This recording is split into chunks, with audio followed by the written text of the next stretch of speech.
All right, but Neil, you got your best of it. Let me pull up that. All And right. how you want to do it? You want to do your honorable mentions first, and Yeah, I'll do honorable mentions first, and then go to the main list. all right. So me and Nick, we did our worst of 2025, but Mhm. Neil is here to cheer us up with his best of Yes, 2025 please. here. All right, Neil, what do you got?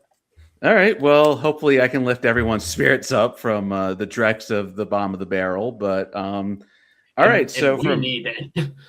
all right. So hopefully I can do that. For my honorable mentions, I actually do something a little interesting. My honorable mentions are the best movies from previous years that I didn't see until this year. So the movies on the honorable list didn't come out this year, but they're older movies that I didn't see for the first time until now. So my first honorable mention is going to be All the President's Men. This was the Alan J. Pakula film that starred Robert Redford and Dustin Hoffman as the Watergate investigators. This was just a really great political thriller about the power of journalism and holding the powerful to account. And it was very slow and tense, but at the same time, really engaging and really thought provoking all the way through. I very much enjoyed this, and yeah, I think this was very well deserved of its accolades back in the day. So, Yeah. as All the President's Men. Yeah, did a retro review for it. My first time seeing it as well this year, last year, 2025. Rest in peace to Robert Redford. We did it in tribute to him. Yeah, he'll get a big showing at the Oscars there. Oh, Um, definitely, he deserves all of it for sure. all right, what else you got? My next honorable mention is Ari Aster made a movie this year that I did not see, but I did see Beau is Afraid this year for the first time, and this starred Joaquin Phoenix and Patty LuPone, and this is a surreal odyssey about mental trauma and illness, and it's messy, uncomfortable, and raw, and I loved every minute of it. This is one of the strangest films you will see this decade, probably, but I loved it. I think this is Ari Aster's best movie, and I Ooh. totally see why this didn't connect with audiences. But I think this is a true gem of a movie, and I strongly encourage people to at least give it a chance because you never know. But I thought this is a really great piece of art. Yeah. Yeah, it didn't really click with me. As far as this, I feel like it's one of those things like what Damien Chazelle did with Babylon, where Mhm. it's kind of like, okay, hey, you've done such great work before. We're gonna give you a blank check. You get to do what you want, man, and then you make kind of some bullshit. You know what I mean? And I think with this, and also it's like I think Beau is Afraid is what, close to 3 hours, or it's kind of like, yeah, it is. Yeah, Yeah, it's it. over 3 hours. Yeah. I will admit it is like it is a bit too long, but I just found the whole thing just so mesmerizing that I just I didn't mind the length. It's a better Joker movie than the Joker movies are. It's Yeah. it's a movie that I'm kind of with Josh. It just didn't really click with me the same way. But I still admire it on a technical level, and I admire what Ari Aster was trying to do with it. Right. And Same. credit to him, I can never listen to Mariah Carey the same way again either. Right. True. I'm eager All to hear what you right. think about Eddington when you see that. I'm eager to hear what you think about that. Yeah, I'm sure I have to mentally prepare myself for Eddington, but I'll get back to you from that. I have three more honorable mentions. My next one is High and Low. This is the Akira Kurosawa police procedural drama starring Toshihiro Mifune, Tatsuya Nakadai, and Kyoko Kagawa. This is a fascinating police procedural about just the hidden wrinkles that exist in all aspects of society and what drives people to become the people that they are. It's just a really fascinating look at 1950s era Japan and the social dynamics that existed at the time and how they come and how darkness forms from those crevices in society that we don't pay attention to. This is I still need to brush up on my Kurosawa catalog, but this is an incredible movie, an easy 5-star rating, and just one of the best police procedural movies I've ever seen. So High and Low, go see it if you haven't. Yeah, damn, that black dude getting it, ain't he? He like, yeah, he on something. He's hitting that shit. Nah, he's having the time of his life. Little does he know the police raid that's going to happen later on in that scene. Yeah, we did a retro review for this. I love this movie. Yeah, I'm not. You said I got to watch more Kurosawa films. A legend and your filmmaker's favorite filmmaker, Akira Right. Kurosawa. Okay. Yeah. What else you got? My next honorable mention is Memories of Murder. This is an earlier Bong Joon-ho movie starring Song Kang-ho and Kim Sang-kyung. And this is another police procedural movie that's about just the disorientating, nature of police work and how deliberately unsatisfying and like intentionally frustrating it can be. It's a murder mystery that does not offer any easy answers to any of the questions it poses, and it's a very strong piece of work just because of how like unrelentingly like uncompromising it is. It's deeply uncomfortable and it's very true to life in a lot of ways, but it's a great piece of work just because of how committed it is to its vision and how honest its vision is. So Memories of Murder is terrific. No, I didn't know it was based on a true story. I didn't know. Yeah, it's based on a true story, and and the true story is that it was a murder that went unsolved, and that's why Bong Joon-ho ends that movie with Song Kang-ho looking directly at the camera. It's like looking directly at the killer if he's watching the film. Yeah, right. It's a fascinating movie either way, and I just loved everything about it. And my final honorable mention, I'm starting to sense a theme with the honorable mention, the old movies I watched. Vertigo by Alfred Hitchcock, starring James Stewart and Kim Novak.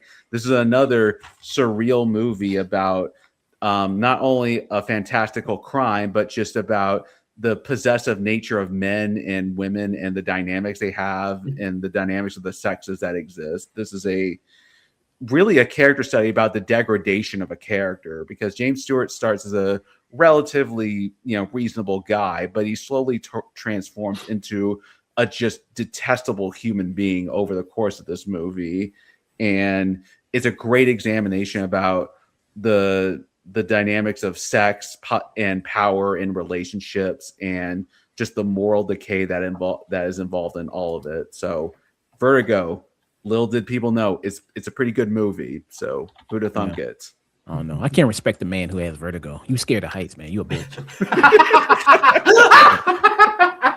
I don't know. He just needs to go to some therapy, but then again, 1950s therapy doesn't exist. So what can you do? Yeah. All right, man.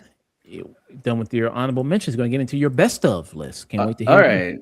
All right. So here are my best films of 2025. Just one quick bit of housekeeping. Except for the number one film, which I will identify, all these are basically on the same rank.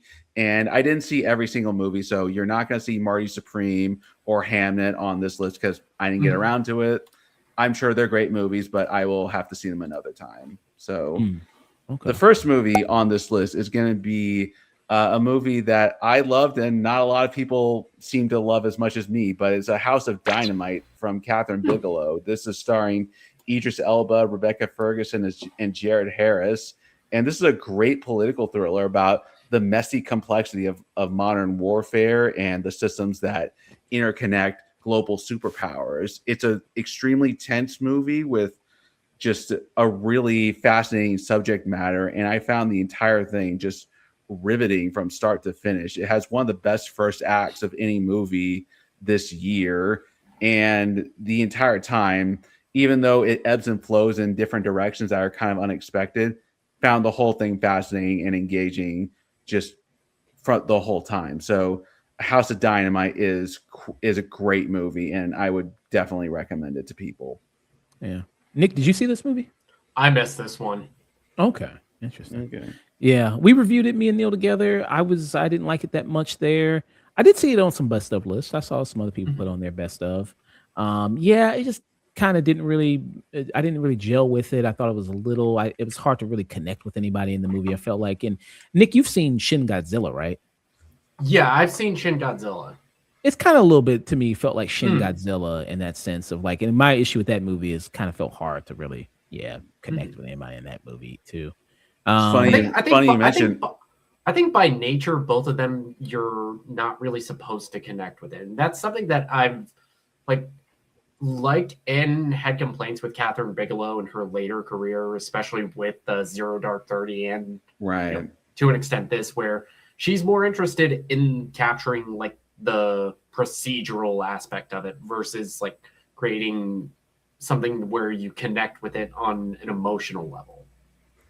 Well, I found the procedural aspect of this really just something special. And it's funny you mentioned Shin Godzilla because that's one of my favorite Godzilla movies. And I think, mhm, maybe that carried over into this movie somehow. So that's mhm. my first movie. The second one is going to be the latest from Yorgos Lanthimos, and that is Bugonia, starring Emma Stone and Jesse Plemons. This is a really sobering look about the state of social and mental decay in today's society. It's another very unpleasant movie, but it's also a really poignant one about the nature of how people get to be who they are and the systems that fail them and drive them to become the decayed kind of people that they are in both Emma Stone's and Jesse Plemons' aspects. This isn't quite as good as stuff like Poor Things or The Favorite or The Lobster or Killing of a Sacred Deer. But if Yorgos Lanthimos made a movie this year, it's probably one of the best movies of the year, and this is no exception. Bugonia is great. Yeah. Yeah, I like Begonia. If I had like maybe a top 25 list, I'd probably put Begonia on here. And he's been doing a lot of output lately, this and Kinds of Kindness and Poor Mhm. Things, kind of like back to back to back almost. I do like this better than Kinds of Kindness. Do you like this better than Kinds of Kindness? I have not seen Kinds of Kindness. That's like the one Oh, Yorgos I haven't seen yet, but gotcha. yeah, I've loved every one of his movies to one degree or another. Yeah, I thought this was enjoyable. All right, what's next, man? The next one is a real wild card pick, I'll admit, but it is Companion, directed by Drew Mm. Hancock and starring Sophie Thatcher and Jack Quaid. This is a sci-fi thriller movie about the complex nature of gender and sex dynamics in modern times as opposed to the 1950s times. And I thought this was a really great examination about the nature of sexism and power dynamics between men and women and how that can create issues just as time moves forward, and thought the whole premise of this was quite fascinating, and thought the character work, especially by Sophie Thatcher, was one of the most impressive acting performances of the year for me. It's extremely unconventional. I would recommend people to go into this as blind as humanly possible, but Companion is great. I loved it. Yeah, Mm, same. This is definitely on my list of best of the year, and it's one that I found to be infinitely rewatchable. It's like every time I revisit this movie, I come away with something new. And I just showed this to my partner before I went on this trip I'm on, and it was just a delight. mm. Yeah, this is a really sneaky good movie, I think. Yeah. Yeah, it was on my best of list for good part of the year, but other stuff came and bumped it out. But yeah, I really like this. And this is not from Zach Krieger. A lot of people think that going into Right. it is not from him. But they made sure to put his name on Barbarian, all that stuff. People thought like, oh, is this from the same person that did Barbarian? No, it's not. It's not Zach Well, Krieger. it's cut Oh, from the that comes same like plot. yeah, it's from the creator of Barbarian, which It's Yeah. it took me until like I think I did the review to realize that that was a robotics pun. Mm, Oh, it's cut from the same cloth if nothing else, Uh-huh. and that's a great cloth to be cut from. yeah. My next film is our modern gothic horror master Guillermo del Toro's Frankenstein, starring Oscar Isaac, Jacob Elordi, and Mia Goth. This is one of the best adaptations of the book Frankenstein I've ever seen. It is a outlandish gothic, just visually striking movie that has a extremely strong emotional core about the monsters that people inadvertently create and what happens after those monsters are set into the world. It's a fascinating movie not only to watch but to engage with, because the themes are timeless like the book's themes are, and it's just one of the most visually arresting movies of the year, but also just a really good, really great emotionally solid movie, and I felt for all the characters in this and thought everything about this just worked exceptionally well. You know, Frankenstein, he's a character that can be adapted in many different time periods, and this is another great one. And this movie is fantastic. Yeah. It was a pleasure seeing this on the big screen. I'm glad I was able to see it on the big screen there. Fuck you. Yeah, saw it nice on the big screen. I mean, hey, you better get used to that. Netflix is only going to do it for like what 17 days. They're going to put when they get Warner Brothers. So you know what? Screw it. I'll go pay for the theater experience, even if it is 17 days. I'll go watch the Batman Part 2 17 times if I need to. Yeah. Yes, I will do that too. Gorgeous looking thing. Seeing everything, the gothic nature of everything, that looked really awesome and really impressive. Just exceptional art design in that movie. My lord. Yeah. What about you, Nick? What are you kind of? Oh, this is on my list. Absolutely. It's just a stunning work of art. And I keep like, because Guillermo works so in that in the genre filmmaker, I keep forgetting what a great storyteller he is, because he's one of those guys who puts so much on the visual that I forget that he is great at telling emotional stories with character. And the moment where you get to the third act of this, where we see the story from the creature's point of view, it's one of my favorite third acts I've seen this year. Yeah, everything about this movie is incredible. So yeah, cannot recommend it enough. All right, my next movie is the Netflix sensation that took the world by storm, K-pop Demon Hunters. It's directed by first-time animation directors Maggie Kang and Chris Applehouse, starring Arden Cho, Mei Hong, and Ji Young Yu. This is an amazing use of the animation medium to tell a really vibrant and visually striking story. This is admittedly, the story is a bit been there, done that, but at the same time, it's told in such a really interesting and colorful and really unique anime inspired way that I just found myself really fascinated by this world, by its music, and just by the experience of it. This is a great use of the animation medium, and it rightfully took the world by storm, because this is a great animation movie. Which Huntrix member are you, Neal? You think probably personality test? Probably Rumi, because I'm a little reserved. Okay. I don't have the purple hair, but it's more about the what's inside. Yeah, it's all about exactly. Yeah. Okay. Yeah, this movie, like you said, swept the world by storm. Even when I first saw it, I didn't expect it to do that. I liked it. Yeah, it's I just watched it after I came home from when my ship was out at sea. I was half expecting to take a nap while it was on, and I was glued to the screen. Yeah. So Sony Animation, look out, Disney! They're coming for you. Yeah, and we talked about this. Definitely going to be nominated for Best Animated Feature. Right. So you'll definitely have that, I think. Do you like the soundtrack? Soundtrack is also really popular too. Yeah. You like a lot of songs?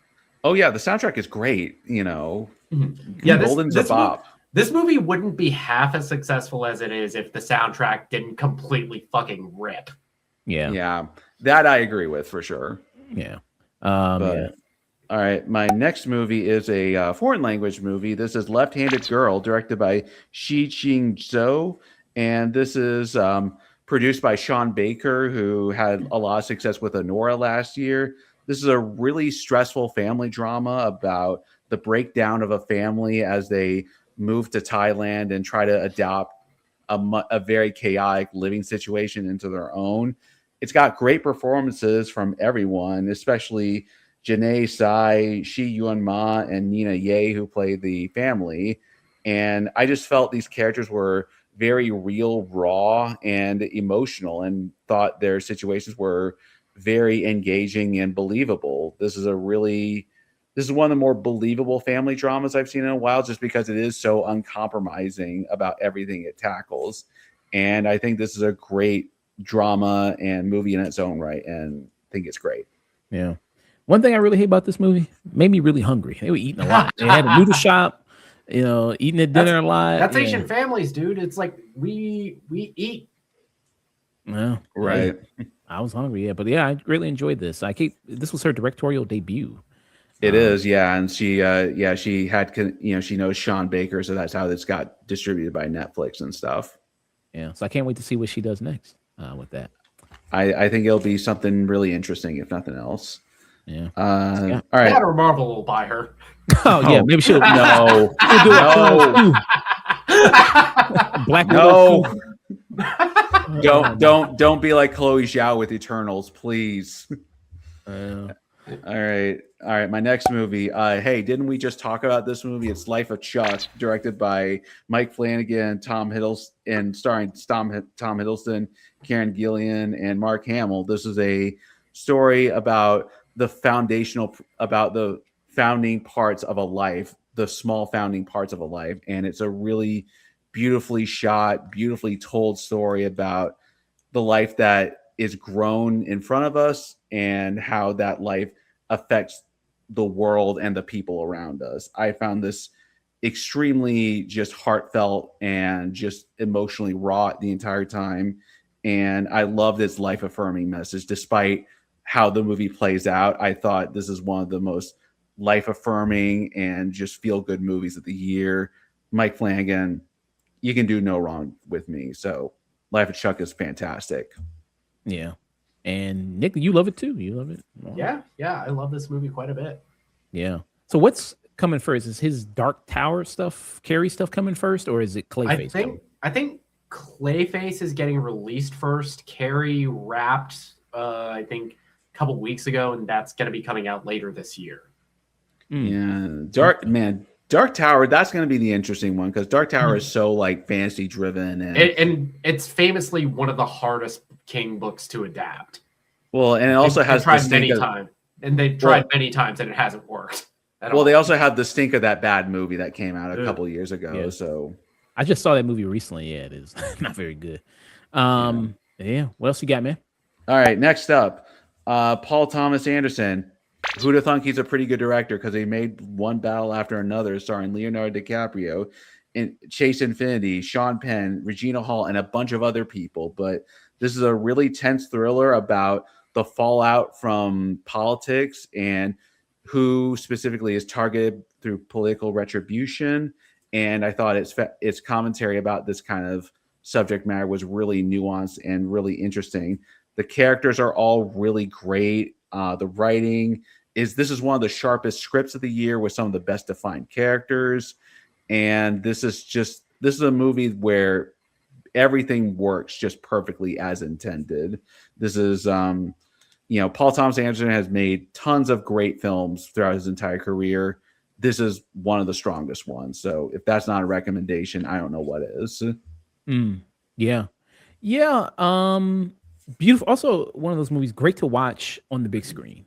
Just in terms of a lot of the scenes in here, the car chase scene, which was really amazing to watch. Performances across the board from everybody. And it's been interesting to get engaged in a lot of the political discourse around the movie and how it perceives certain things, how maybe other people perceive certain things there, especially from a racial lens. That's been quite interesting there. Nick, did you see this movie? Yes, I did. I quite like this movie a lot. Nice there. All right. What else you got there, Neal? All right, my next pick is the best blockbuster of the year. It was Superman, starring David Corenswet, Rachel Brosnahan, Nicholas Hoult, and Eddie Gathegi, directed by James Gunn. This is an extremely wacky, zany movie, but it's also one of the most sincere blockbuster movies of recent memory, and it's just an extremely heartfelt message about the importance of being good and just being nice in a world where it doesn't really seem like that's rewarded anymore. It's the special thing about this movie is its heart. Corenswet is a fantastic Superman. He wears his heart on its sleeve, and it's just, I really felt the message and the sincerity of everything in this movie, despite the fact that kaijus are walking around all over the place, and then there's a giant jellyfish monster in the background while Superman and Lois are having a heartfelt conversation. This is my favorite superhero movie since The Batman, and it is it's something special. I love this movie to death. Yeah. Likewise, this was for a while. This was like my number 1 and 2 between this and Sinner. So like my favorite of this year, or at least this is the one that I've revisited the most since seeing it in the theaters, and it's the one that I've come away just with Superman as one of my comfort movies of this year. It feels like a warm blanket of just being a good person and the importance of that, especially in this day and age. You know, this is the first movie I've seen twice in theaters since the Batman, and the Batman is because I'm a Batman super fan. He's like my all-time favorite superhero. But like, that's how you know this is special, because like I never see movies twice in theaters anymore. See, this got me to do it. I see movies twice in theaters a lot, especially if I really like them. Duh. But this is the first time I saw it twice in the same day. Wow. Okay. Right. Nice. Yeah, I had a good time with this. Being in especially a comic book movie where the world is already kind of lived in and everything like that. You ain't got to set up. We don't have to wait 3 movies to set up Mr. Terrific. Like, okay, he gets his jacket. We don't have to wait 9 years to see Guy Gardner. Yeah. Right. Hey, just put him in there, make him good characters, and nobody will care. That's all that matters. He had the second worst bowl cut this year in 2020. Right. So he had never change, Guy. Never change. All right. What's you got? My next movie is Train Dreams. This is a Netflix movie directed by Clint Bentley and starring Joel Edgerton, Felicity Jones, and William H. Macy. This is the most like literary movie of the year because it's an exploration of how nature and the American expansion changes not only a man but the world he lives in. It has a beautiful atmosphere. This is one of the best shot movies of the year, and it's a really natural and quiet and meditative movie about the importance of connections and people and life itself. It feels like reading a novel in film form because of the narrator and the subject matter. I found this movie quite fascinating, very low key, but really engaging and fascinating. And it's extremely unique in the grand scope of movies this year. And I think it's extremely rewarding because of its uniqueness. Okay. Very nice. Have you checked this out, Nick? I haven't seen it yet, but this is on my list now. Okay. Yeah. I've seen a lot of other best of lists. I'm going to check it out pretty soon myself as well because of Neal's great recommendation. All right. So my next movie is the other Neal wild card. This movie is Twinless. This is directed by James Sweeney and starring Dylan O'Brien, James Sweeney himself, and Aisling Françoisi. This is a great comedy drama about human connections and the desperation that people often have when faced with adversity and loss in their lives, because it's about two twins who have lost their component twin meeting and getting to know each other. And it has fantastic acting and it's extremely heartfelt. And Dylan O'Brien is a pretty big revelation in this movie because this is easily the best acting performance I've seen from him. And this is the biggest surprise of the year for me. And this is, for my money, the most underrated movie of the year. I would love to see another film from James Sweeney, the writer director of this, because it's just that heartfelt and sincere. Yeah, I agree. Very heartfelt, very sincere there. Yeah, we did a review together for this, right? We did, yes. And we both gave it great reviews. Yeah, people want to check it out. It's on the site now. But yeah, Dylan O'Brien does an amazing job in here, and so is his co-star in this as well. Very fantastic. Yeah, I do agree. Probably one of the more underrated movies of 2025. What else you got? All right, my next film is Rian Johnson finally found a franchise that was worth his time, effort, and money in Wake Up Dead Man. This is the latest Knives Out movie starring Daniel Craig, Josh O'Connor, Glenn Close, and 1.5 billion other celebrities. But this is a really funny and sincere mystery and examination about religion, how it has changed and used for power plays rather than actual salvation and people work. This is a really nice affirmation about the need for spirituality and its importance in the human experience. But on top of all that, this is just a really great mystery. This is a really fascinating whodunit with a lot of great characters and just a really slick sense of style. This is, I've loved all the Knives Out movie. This is the best one. Yeah. I think I agree. I said it during our review. I think it is the best one so far that Ryan Johnson has done there. Josh O'Connor is on a great run right now. He's one of my new kind of favorite actors right now. I think he should be nominated for his performance in Wake Up Dead Men, Best Supporting. Great cast. The only thing that disappoints me was I heard that Laura Dern was supposed to be the Mila Kunis role. I would love to see Laura Dern. That if I have one complaint about this movie, it's like Mila Kunis does feel pretty miscast. It feels like the energy in the room just kind of drops whenever she's on screen. And I don't think it's her fault. I just think she's not the caliber of actor that either Daniel Craig or Josh O'Connor is. Yeah, I mean, I don't know if I go that far, but I do agree. Like she might give the weakest performance in the movie, but I don't really care, to be honest. It's not that big of a deal to me. Yeah. All right. What else you got there, Neal? All right. Somebody call Fat Boy Slim because we need weapons of choice. This is the Zach Krieger movie starring Josh Brolin, Julia Gardner, and Amy Madigan. This is an amazing thriller, and it's about the manipulation of people, children, and neighborhoods, and the terror that evokes.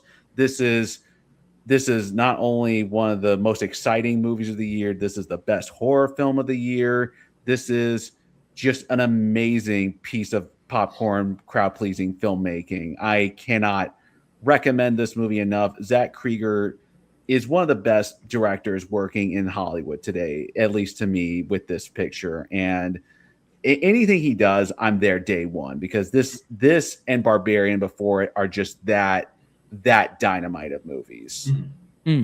Okay. Yeah. Nick, what are your thoughts, man? Did you check it out? Yeah, I agree wholeheartedly with Neal. This is probably my favorite horror movie of the year. Zach Krieger, just off of the strength of this and Barbarian, he continues to be a guy who, whatever he does next, I'm there like a week before. It's like the people at the AMC theater are trying to kick me out. It's like, sir, Zach Krieger's new movie doesn't come out till next week. It's like, I don't care. I'm seated. Right. Yeah. Yeah, I was very impressed by this. Two really good films, Barbarian and Weapons there. Julia Garner was able to get a W this year after Wolfman. Wash the stink of Wolfman out of my consciousness. Right. Yeah. Good for her. Good for her. All right. Yep. Go ahead. All right. So this next film is my number one movie of the year. Okay. And this is a truly special movie. It's done by a director that I have a great amount of respect for, even before this movie came out. And it's Sinners. It's directed by Ryan Coogler, starring Michael B. Jordan, Haley Steinfeld, and Miles Canton. This is one of the most deceptively deep films of the year. It is a thriller that is also about the creation of subcultures and how they evolve and survive through adversity. This has some of the best character work of the year, including one of my favorite performances of the year from Michael B. Jordan playing twin brothers in very distinct and noticeable ways. It has great cinematography. It's a beautiful story with really rich themes, writing, and characters. It's got great scares. It's got great emotional payoffs to all of its storylines. This is the best movie of the year, and I will have words with the Academy if this is not properly recognized at the Oscars. Oh, buddy. Yeah. Yeah. I agree wholeheartedly. It ain't winning shit at the Academy, at the Oscars, but I agree that this is the best film of the year. And honestly, I feel like Coogler is about to be like a 2-time snub for Best Picture and Best Director with this and Creed 2015, the year it came out. Yeah. I hope he doesn't turn into the next Marty Scorsese, where he just is never given Best Director for anything. Hopefully not. Yeah. Well, hey man, it's good legacy had to be Martin Scorsese. I mean, Yeah, and this is a movie that I heard all the hype. I knew Coogler was a guy who was one of the best working directors off of Creed, off of Fruitvale Station, off of Black Panther, off of probably one of the biggest uphill battles of any director in of this like current 2000s, Right. 2020s era with Wakanda Forever, and still making that a great film in its own right. Mhm. Yeah. Thank you for Marvel for not making Blade. They were able to just step right in, use the set, the I know. costumes. They go like, y'all ain't using this. Let's just Hey, get you know this shit real what? quick. You know, as much as I would have loved to have seen a new Blade movie, I'm this happy. is a good use of the stuff. Yeah. So yeah, number one movie of the year, Sinners. Do your due diligence, Oscars, please. Yeah. Awesome. Very great there. That was Neal's best movies of 2025 there. Thank you so much, Neal.